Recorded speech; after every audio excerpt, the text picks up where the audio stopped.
I deem it a fortune now to welcome our Honorary Senior National Vice President, Srimati Gayatri Devi Vasudev, to present her lecture.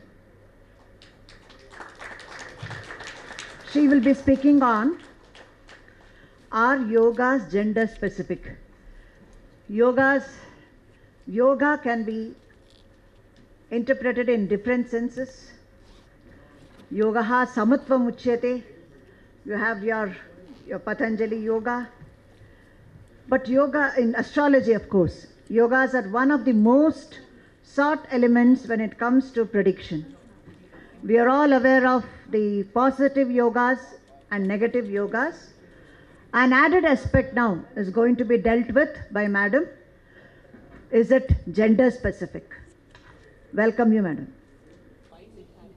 Friends, I'm delighted to be here in your midst on this not only joyous occasion but also sacred day, this being the 111th birth centenary year of our founder, Dr. B.V. Raman.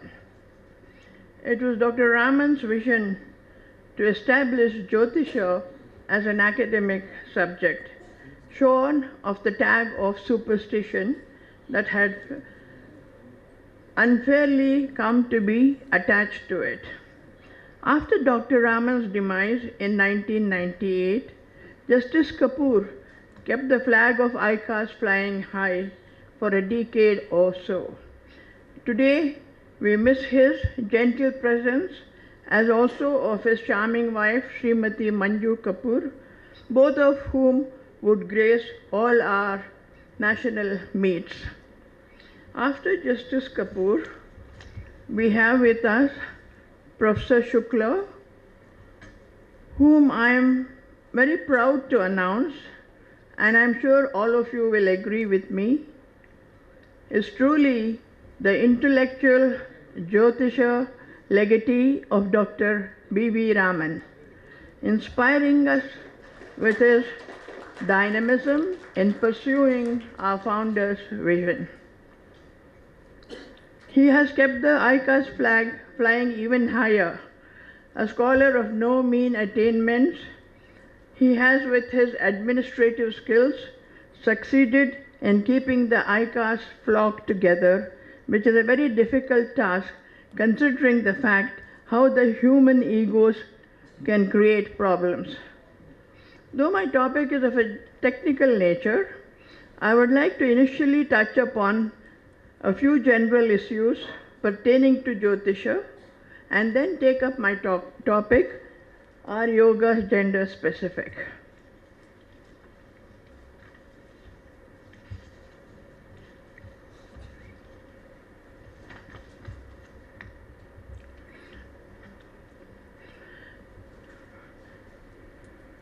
There have been off and on statements in the media dismissing astrology only as a belief, as a superstition, and these come mostly from some officially designated scientists, and these are basically their opinions and beliefs. Nobody grudges their beliefs and opinions, but you must remember, beliefs and opinions do not make for facts. It may be fashionable to condemn astrology in an increasingly materialistic environment produced by science, but remember, what is fashionable is not necessarily scientific. Science is confined to inanimate matter, but life, which Jyotisha deals with, is not inanimate. It is pulsating and much more than that, and has to contend with the mind, emotions, and relationships, all of which come under the collective term life. Jyotisha deals with life and cannot be squeezed into the straitjacket paradigm of science, and therefore we must understand science can never really judge Jyotisha.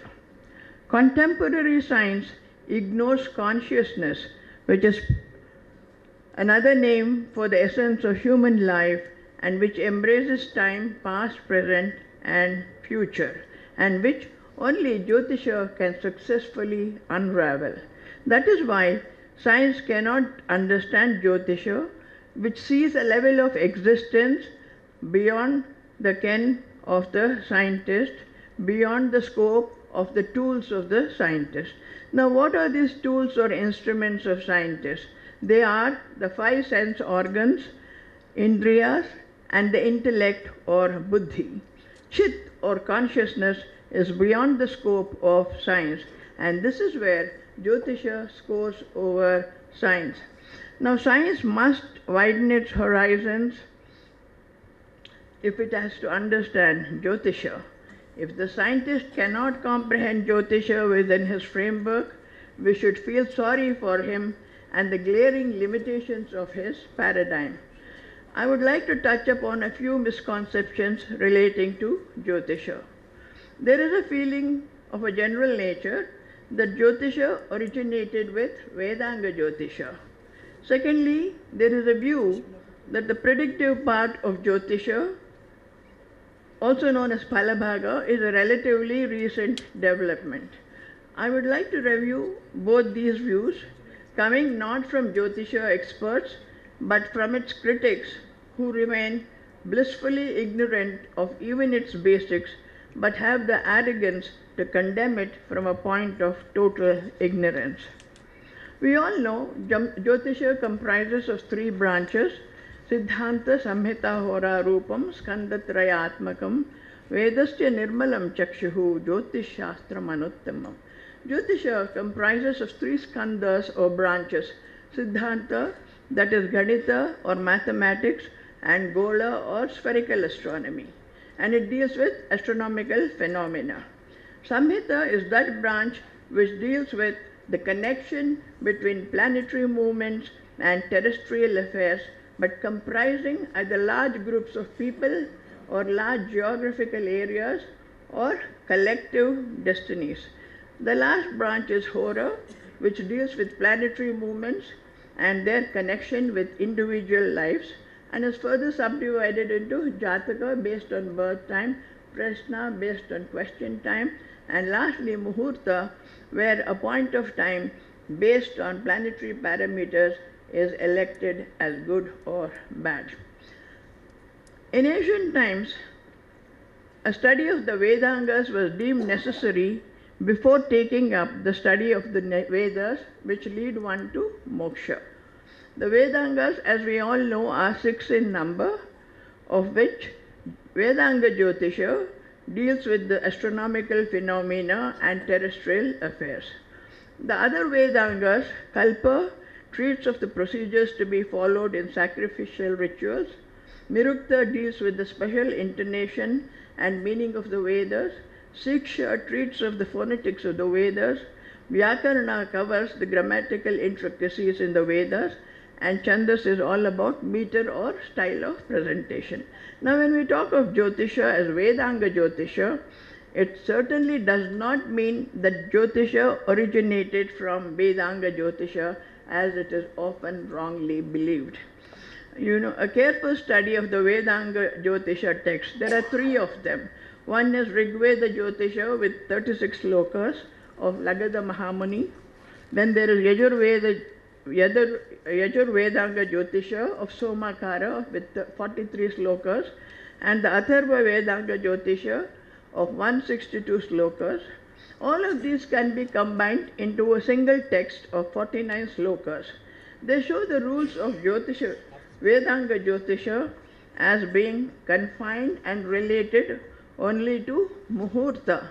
They were evolved for finding tithis, that is lunar days, and nakshatras for sacrificial purposes, for the use of Vedic scholars who were not necessarily proficient in mathematics or Ganita. In fact, a critical and objective perusal of the text show they cannot be the basis of Surya Siddhanta and other ancient Jyotisha cum astronomy texts. Rather, for framing the rules found in Vedanga Jyotisha, advanced knowledge of astronomy was needed.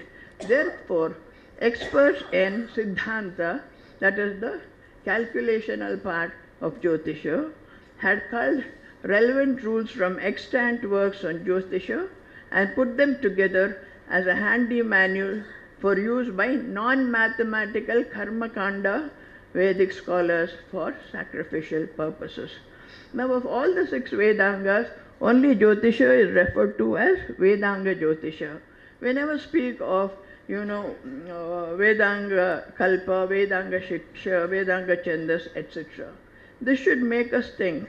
The reference to Vedanga Jyotisha would imply that there were other branches of Jyotisha, namely Ganita, Samhita, Hora or Palita, and which the ancient Indians knew and practiced.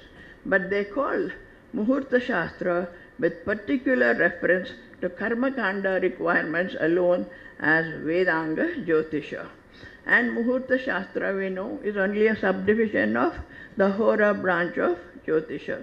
For example, when you talk of engineering and you say civil engineering, when you qualify engineering with civil, it does not mean all engineering is confined only to civil engineering. It automatically implies there are other branches of engineering also, like electrical, electronic, mechanical, etc. Likewise, when you say Vedanga Jyotisha, it automatically implies there are other branches of Jyotisha too.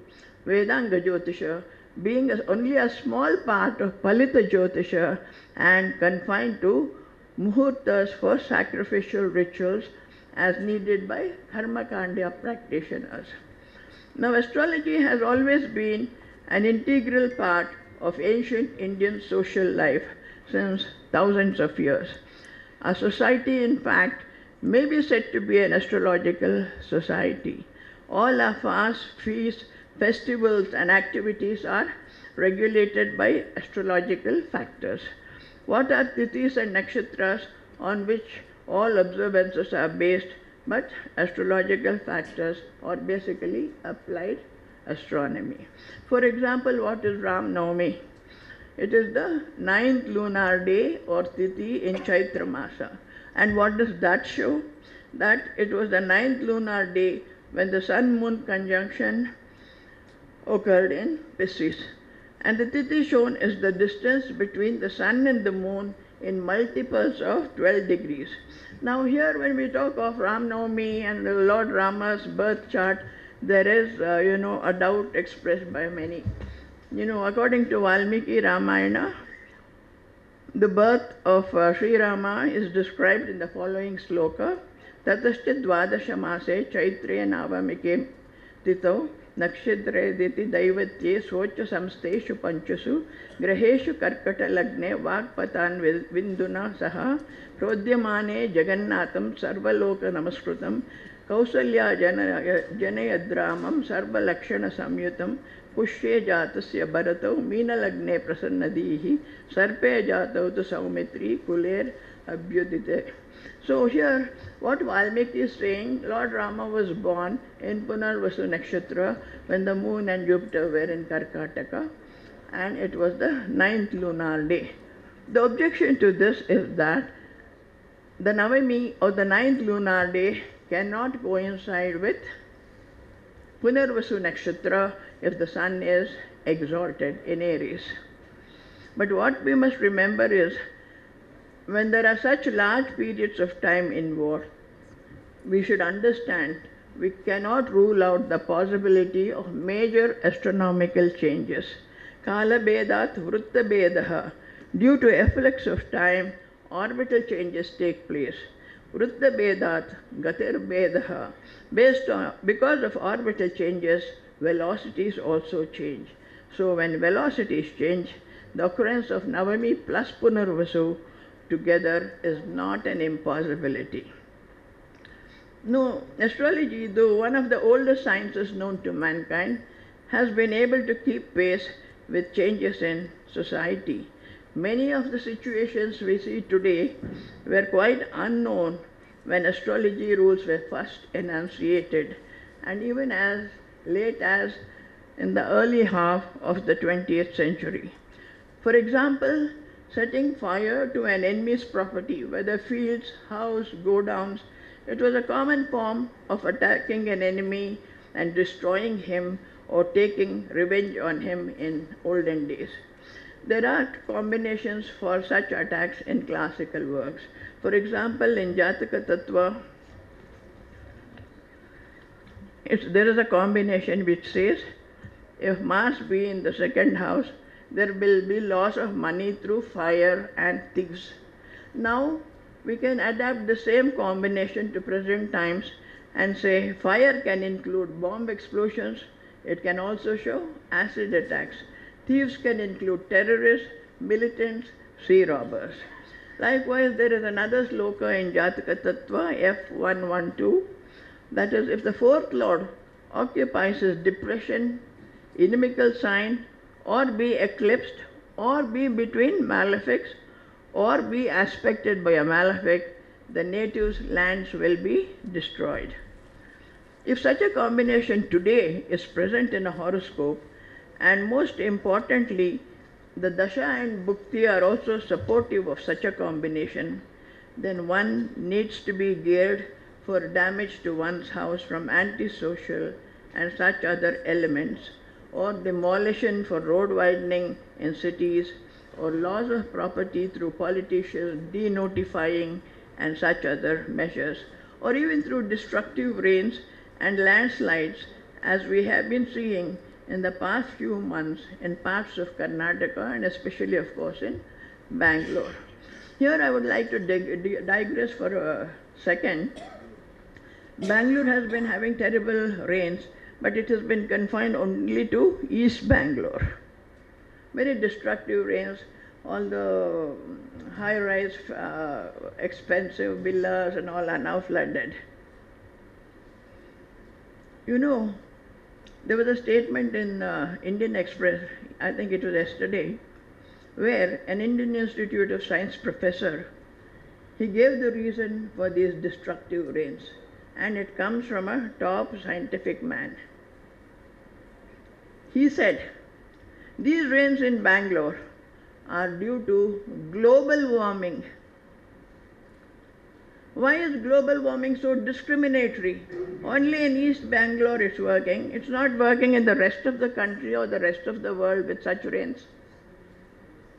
But this comes from a scientist, so you take it as aptavakya and you don't question him, right? And that is science and scientific explanations.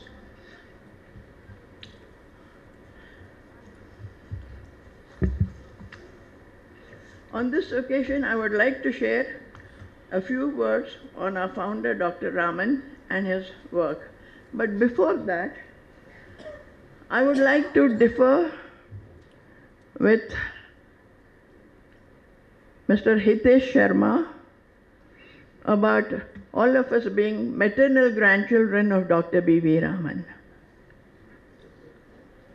In ancient times, in the Gurukul system, all the children studying under the same Guru were known as Guru Bhais, and of course there were no Guru Behens because girls were not being admitted, but now we have Guru Behens also.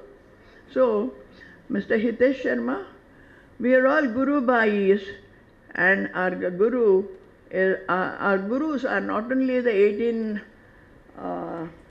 great seers of ancient India, the Pravartakas of ancient India, but also our founder, Dr. B.V. Raman. So please note, we are all children of the same father in an intellectual sense, and therefore we are all legatees of Dr. Raman. But the best legatee we have of Dr. Raman is, of course, our national president, Shuklaji. Now coming back to Dr. Raman and what he did. There are hundreds of astrologers in the country, countless astrological journals, and in different languages, and of course in English too, on astrology. Dr. Raman, the founder of ICAS too, was into astrology and published a monthly. Many astrologers are doing the same. What then sets apart Dr. Raman? Dr. Raman has often been judged on his brilliant predictions covering a period of over 6 decades. But this is not a fair assessment and can even be deemed doing injustice to what he really achieved in a lifetime dedicated to the cause of Jyotisha. The predictions, of course, were brilliant, but they were not the most important part of his life's work. His constant endeavor to make out a case for Jyotisha as a science of immense potential, and in the face of growing opposition from a technological society, and his relentless efforts to defend astrology from the charge of exploitation were one of the more remarkable facets of Dr. Raman's work. Dr. Raman was the first in nearly 2000 years after the great first century mathematician, astrologer, and astronomer Varaha Mihira to give a facelift and new orientation to Jyotisha to keep pace with the changing needs of contemporary society. The central core of Dr. Raman's achievements was the demystification of Jyotisha.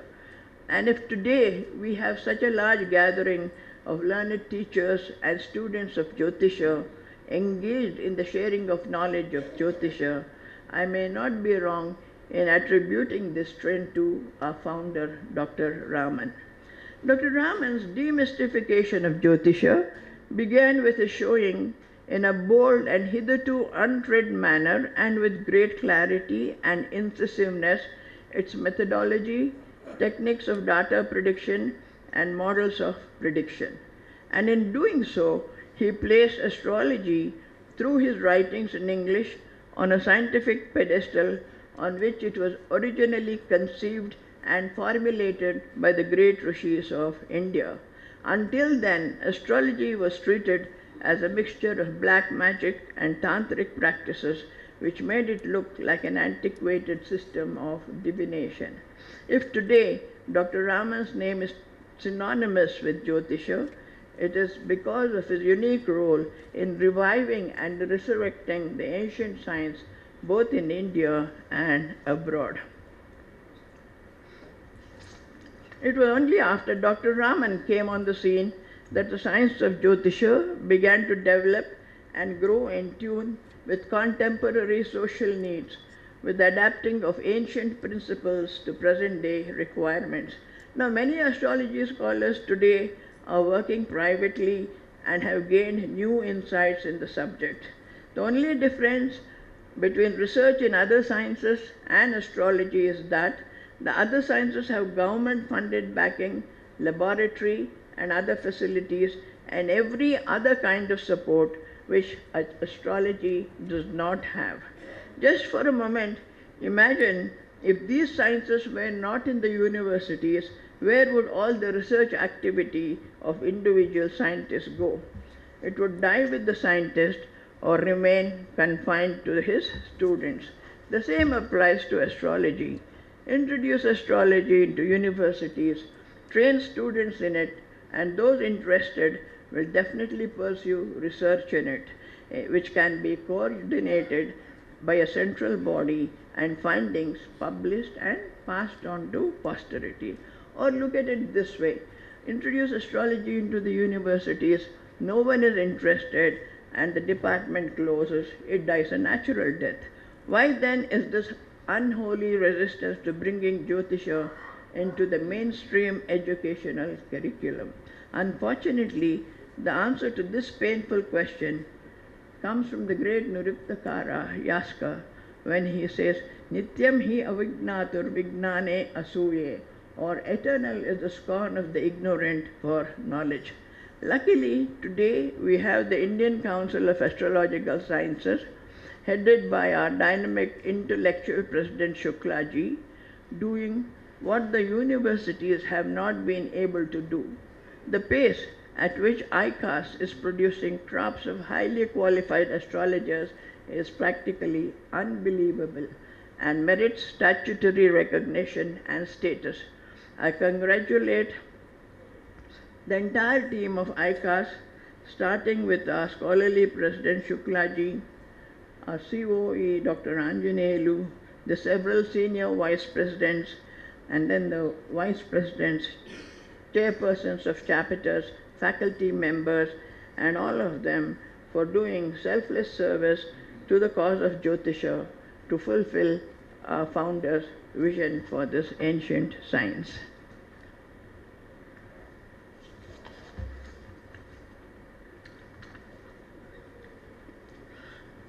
I would like to say a few words on failures in predictions.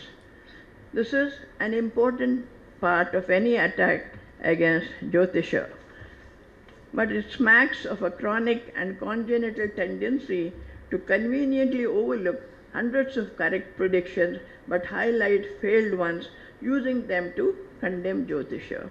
Failure of prediction is no argument against astrology. Show me one science that has no failure.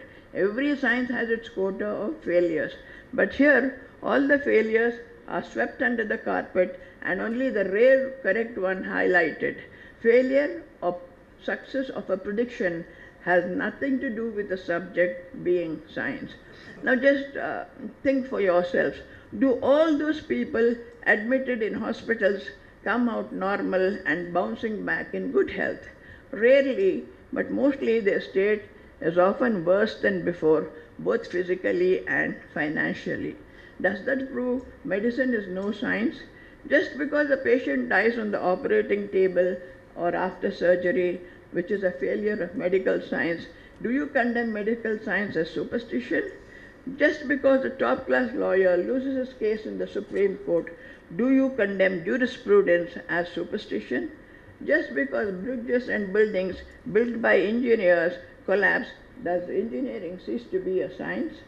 If not, then astrology also cannot be condemned because predictions go wrong sometimes. If science can get away with failures, why not Jyotisha? Why double intellectual and academic standards? A science is known by its methods, not performance. Likewise, astrology has its methodology, which makes for a science par excellence. I'll share a few cases with you. On August 10, 1979, these are all space ISRO cases. On August 10, 1979, the SLV-3, July 1981, the Rohini satellite, March 1987, SCROSS-1, and July 1989, second ASLV, and many other spacecrafts launched by ISRO plunged into the Bay of Bengal within minutes of takeoff instead of shooting out into space.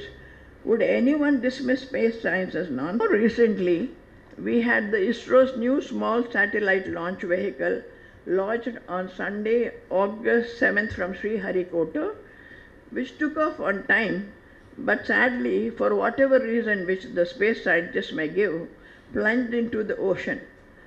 And the ISRO chairman very clearly stated it was not a failure. But he continued, it was not a failure, he said, but a committee would analyze why it had failed. So, however, no one condemned the launch and its failure, nor the loss it caused to the exchequer. Anyway, we have to appreciate the optimism of the ISRO scientists because their funding is endless, and no matter how many times their spacecrafts dive into the sea, they get fresh funding for new projects. And of course, it is only the astrologer who can explain clearly what led to such a dismal failure with the recent spacecraft plunging into the sea instead of zooming into space and orbiting the Earth. It is only astrology that can ensure the success of a launch by helping choose the right time for the takeoff. But who will pay heed to our suggestion?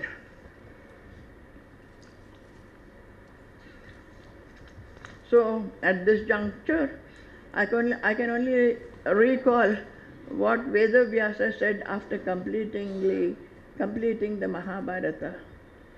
He put up his hands in consternation and said, alas, I have told you about dharma and adharma, but alas, who will follow it? This is what is happening in the astrology scene also. Now, let me take up the subject of this meet's technical session. Are yogas gender specific? I would like to ask all of you, you have all studied Jyotisha, some for many, many years, and some are fresh entries into the subject. What is your take on this question? Are yogas gender specific? Do they apply only to men? Do some yogas apply to all or only to men? and no yogas apply to women.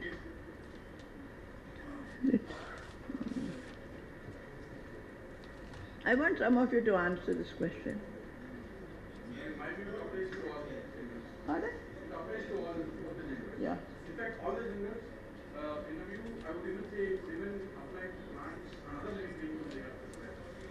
If somebody can go with that type of definition. See, in every classical work on Jyotisha, we have a separate section devoted to Stri Jataka or female horoscopy. I'm sure all of you have noticed that. Women were always thought to have a distinctly separate role when compared to men. The fields of activity of the two sexes seldom overlapped.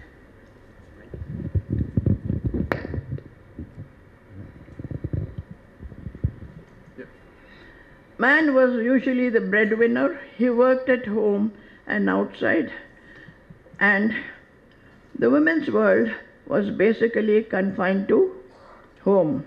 She did work, but it was confined to the home base.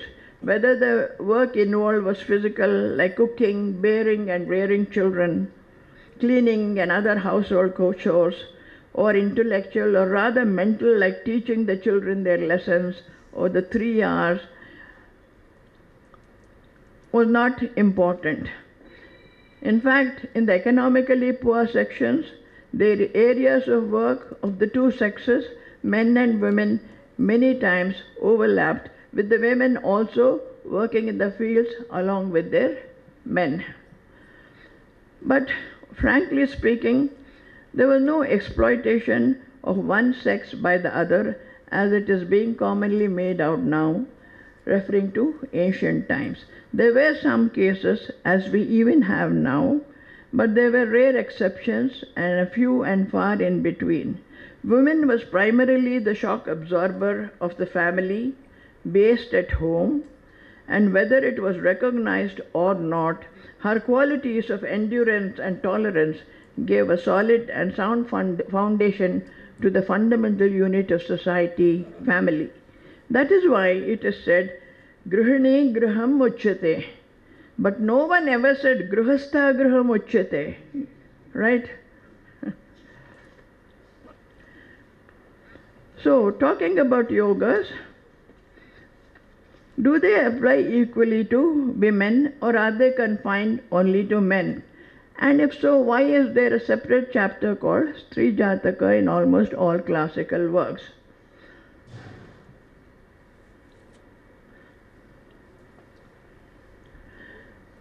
These Stri Jataka chapters carry some combinations with particular reference to women, while the rest of the text, which is the major part of the text, carry combinations covering all aspects of life, and they are mostly applied to men only.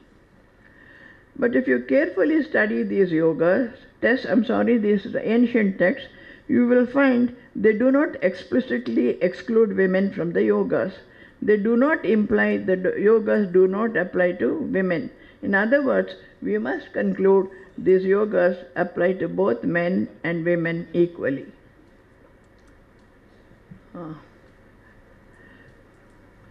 See, Brihat Parashara Hora, which we treat as the most authoritative work on the subject, has Maitreya, the disciple, seeking to know the connection between celestial bodies orbiting the skies and their connection with living beings on earth. And he is asking this question of his master Parashara. Nabastai grahanancha bhumistha praninam mitaha. Now this line, which gives the definition of Jyotisha as the connection between celestial bodies orbiting the sky and terrestrial life, has no implication or suggestion of application being confined to only men, and is a generalization which we believe applies to both men and women. That is, Jyotisha and its yogas, as indicated in this sloka, are universal and apply equally to both men and women. But we must also note there are certain slokas which give a particular combination and say these combinations, if found in the horoscope of a woman, will be enjoyed by the woman vicariously through the husband. Is that true or not? We shall see with a few example cases. But there are also certain specific areas of life that are gender specific and exclusive to women, such as menstruation and childbearing. So these cannot apply to men folk.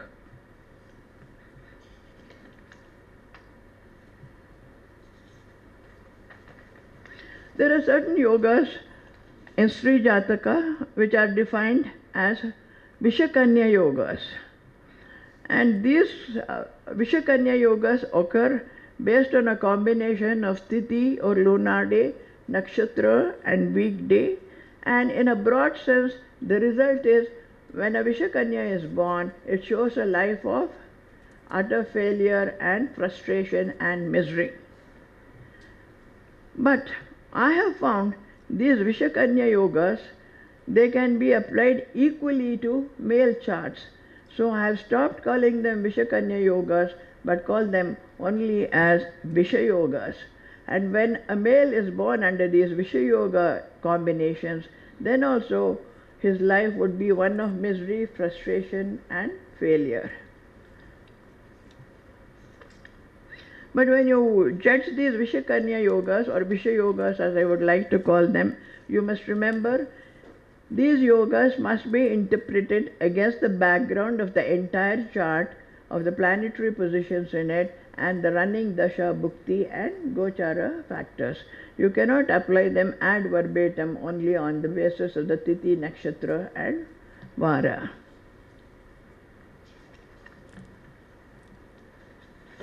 Next. Second. This is second.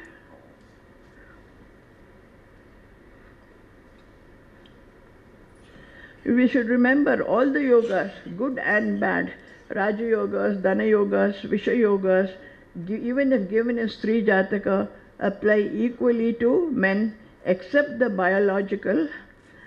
For example, details relating to menstruation, and there are certain yogas based on Trimshamsha, they are all applicable to both sexes. Only those related to, of a biological nature like menstruation and childbearing, they are exclusively applicable to women. Likewise, there are certain combinations which are exclusively applicable to men. For example, if there is a combination for hydrocele, then you cannot apply to a woman. It has to be applied only to a male chart. In chapter 80, I've already mentioned that. In this chapter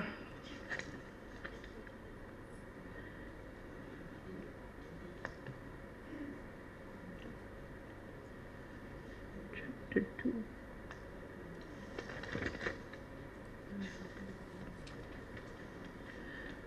For instance, in chapter 80 of Brihat Parashara Hora,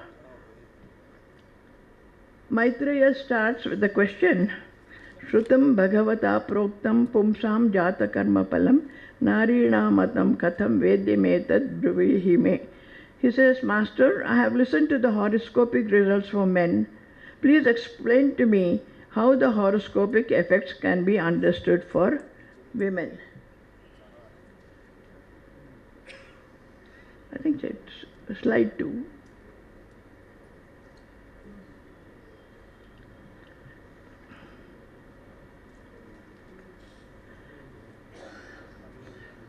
Then the Master Parashara goes on to say, you can just ignore this for the time being, it's not matching. Parashara says, the Maharishis have spoken of the horoscopic effects for women just as they have done for men for Purusha. And it can also mean whatever has been said for men applies equally to women also. Then Parashara says, but whatever is Vishesha or unique to women, now I will explain to you all these yogas. And under this paragraph we have one sloka, Patigataka Yoga or Yoga for the destruction of the husband, which says if Mars be in the first, fourth, seventh, eighth, or 12th from the ascendant, and if free of the conjunction or aspect of a benefic planet, then the female native will become a widow. Is this combination only applicable to women? It applies equally to men, because in the very next sloka he says, if these positions obtain in a man's chart, then he is sure to lose his wife. Then there are certain yogas that are described on the basis of trimshamshas. All of you know what the trimshamshas are, right? It is defined in almost all classical works. For example, in odd signs, the trimshamshas are as follows. Kuja Ravija Gurugna Shukra Bhagaha, that is, Mars gets 5 degrees in an odd sign, Saturn 5 degrees, Jupiter 8 degrees, Mercury 7, and Venus 5 degrees. And the sloka says, Trimshamsha combination says, if Lagna or the moon falls in Aries or Scorpio and Mars Trimshamsha rises, the girl will go astray even before puberty. And this sloka is found in Stri Jataka. We cannot apply these results ad verbatim. We have to go back to the Rashi chart, check the positions of the 7th house and its lord, of Venus and the 4th house, and also the 12th house, as also the running dasha, bhukti and transits. If these factors are adversely played and afflicted, and the trimshamsha is of Mars in Aries, Lagna or moon sign, then the result given in the textbook can be applied. But though it is given as Sri Jataka, let me tell you that these trimshamsha results apply equally to male charts. I have seen several cases in my experience where with such trimshamsha and afflictions to Venus, young men who are only 16 or 17 years young men only 16 or 17 years are seen to visit red light areas or be caught in unhealthy relationships. Why then are these details given only in Stri Jataka?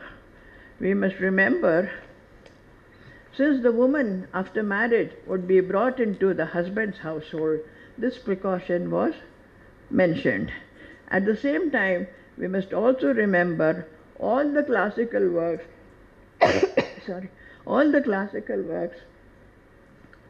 though written by the great masters, were all written from the male perspective, right?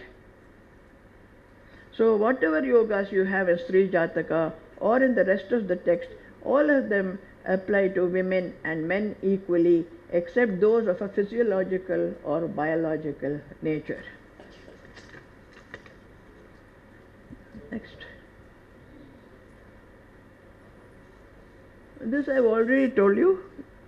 It applies equally to men, women, and if such yogas are found in a female horoscope, it does not necessarily mean that they have to be enjoyed vicariously through the husband. The woman herself can have these yogas for success and, very good career, etc.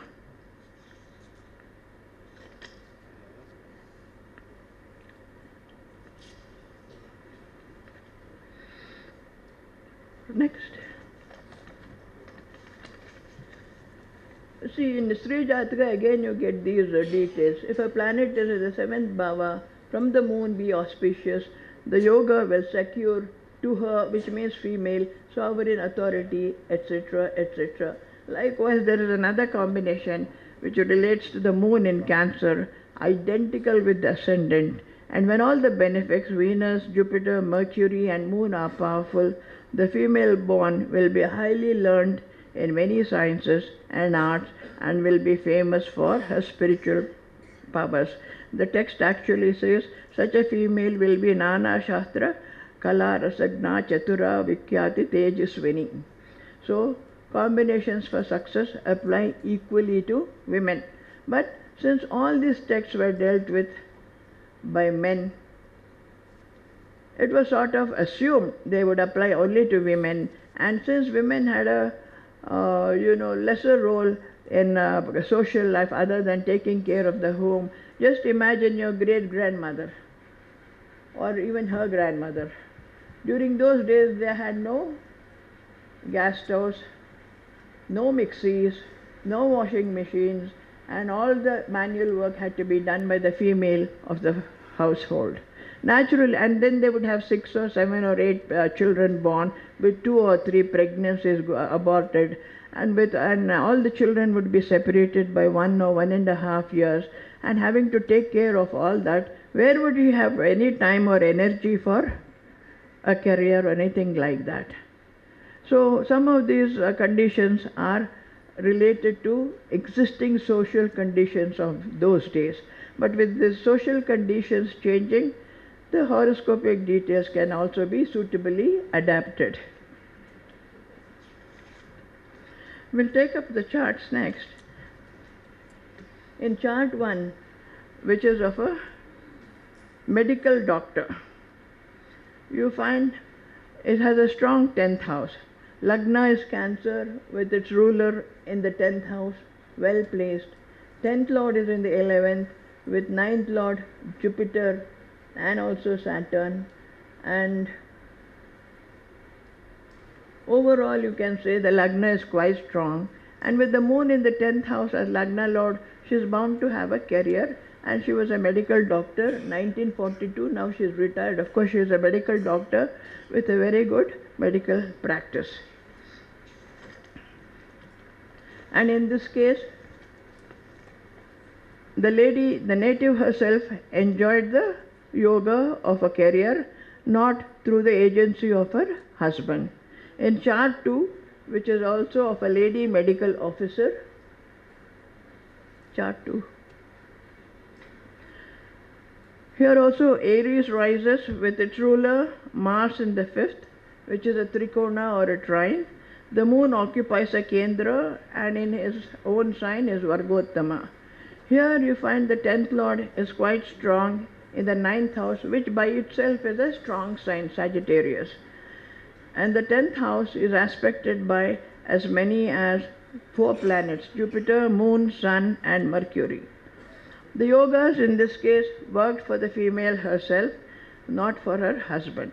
But if these ladies were born about 300 or 400 years ago, then their husbands would have enjoyed the yogas because of the prevailing social conditions of those days. And maybe because of the yogas, these women would have some skill in playing the role of midwives in the neighborhood. The next chart, chart 3, is of a well-known Hollywood actress, Sophia Loren. Many of you may have heard of her, who was hugely successful. She was born in the slums of Naples in Italy, and she led a very hard life, going without food for many days until she was spotted by a director and then, given a role, after which she became very successful and one of the leading actresses of her time. Here you find the Lagna is a powerful sign, Sagittarius, with its ruler Jupiter in the 11th house, which is a Nupachaya or house of elevation. Then the moon is in Capricorn with his sign dispositor Saturn also there in Vargottama. Then the moon is also aspected by Mars. Mars is Neecha, but gets Neecha Bhanga by virtue of the planet who exalts in Cancer, namely Jupiter, being in a Kendra from Chandra Lagna. So this is a typical to rags to riches story in which the female native enjoyed great fame and success in her career. But if you look at the 7th Lord Mercury is in the 11th house in a sign of exaltation with 9th Lord Sun. The husband also was highly successful as a film director, but the woman's success did not rest on the husband's success or anything like that. We will take up another chart. I'm sure all of you have heard of Mrs. M.S. Subbulakshmi, a noted singer of yesteryears, and who also sang an invocatory prayer at the United Nations. She rendered a song which was composed by the Kanchi Paramacharya, and which emphasized the need for friendship between all nations and the need to eschew competition, which is a Western trait. Now, was she successful or not in her career? I want you to answer this question. She was hugely successful, not just successful, but very, very successful. But you will find all the planetary positions are so placed as to show a very successful life. Lagna has Mars, 7th house has Jupiter and the Moon in a Kendra from Lagna. Jupiter and Moon are both being aspected by Rashya Adhipati, Mars. Then there is Yoga Karaka Saturn in the 10th house. There is Venus Lagnadhipati in the 10th house, all of which gave her a highly successful career, and she earned fabulously, but maybe because of Moon and Jupiter influencing her Lagna, she gave away all her earnings to charity to the Ramakrishna Math institutions. And in this case, I'm sure you have heard of her husband, the late Mr. Sadashivam. He generally was a very subdued person, and I don't think he had a career of his own, though he was running a Tamil journal for some years, Kalki, and he was always in the shadows of his most successful wife, Mrs. Subbalakshmi. You will also find Venus is afflicted with Ketu. What shape did that affliction take place? She was married to Mr. Sadashivam, a widower. She was his second wife. That is how the affliction took shape, Ketu with Shukra. Otherwise, this is a chart where one sees a high level of success being enjoyed by the female native herself. Then there is another chart, the last chart, I'm running out of time, of Indira Gandhi. I'm sure all of you know about her. In fact, there used to be a journal, Mother India, being produced by a Bombay person, Babu Rao Patel. And in that he would describe Indira Gandhi as the only man in her cabinet. And of course she was hugely successful. Now all kinds of stories are appearing about her personal life, very unfortunate, but we'll concentrate only on her success story. You find Lagna is Cancer, aspected by its ruler Moon. Then the Chandra Lagna, Capricorn, is aspected by its ruler Saturn. Moon and Saturn are in a Parivartana. Mars and Sun are in a Parivartana. Jupiter and Venus are in a Parivartana. And you find she had a highly successful career, and I think she was one of the strongest women of all time in terms of political office and power. And her husband, Feroz Khan, was far, far behind her in political power and office. She did not enjoy political power of her husband. It came to her herself, and the combinations for success in Raja Yogas as present in the horoscope were all experienced by her directly.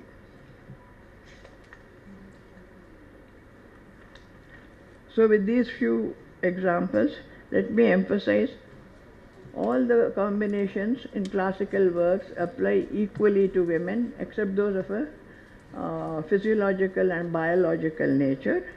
And there are chapters marked as Sri Jataka to ensure that the bride one was going to bring into their household was a safe, addition to the family. But now you can apply the same combinations to the horoscope of a male, and if you want to give your daughter or sister in marriage to a male, you can also check his own horoscope for Trim Shamsha and other factors, Vishayogas, and then only decide. Therefore, I would like to emphasize all yogas, they are not gender specific, they apply to both genders, men and female. Thank you, friends, for giving me this opportunity to talk. Thank you so much, madam, for your perspective. In fact, they were deified, that is, yatra naryaha pujyate tatra ramante devataha. So that is how they were being treated, and separate, of course. Not to talk about the complex, whether it is inferiority or superiority. I always keep telling women are superior to men. Of course, there may be different. because they are experts in multitasking, in fact. So whatever is shown by the Jataka is much more, is not revealed in full.